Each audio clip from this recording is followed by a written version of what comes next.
Nakasaksi mga igsoon sa pag-legalize sa kaminyon sa atong duha ka igsoon.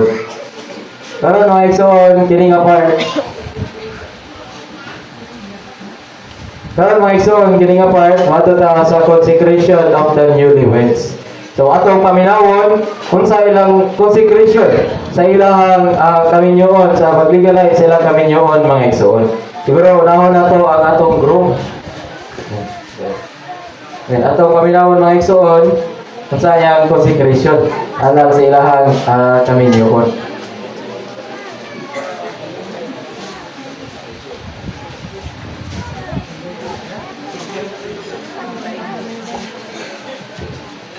Presyo ng pagharap.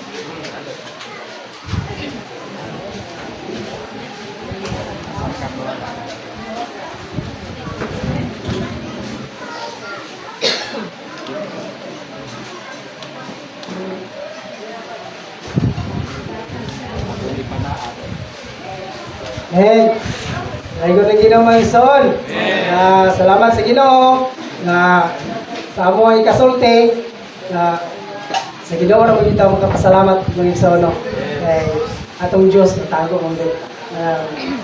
Sa yaron kita makakuan.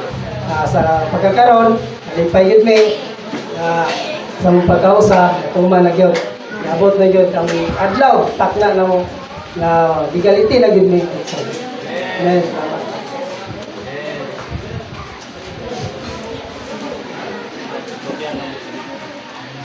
Amen. So salamat sa Ginoo nga siya jud ang nagpahinunan ning tanan.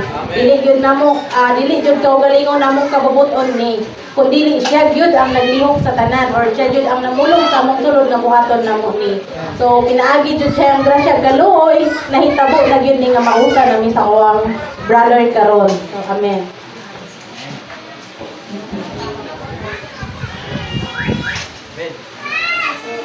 Amen.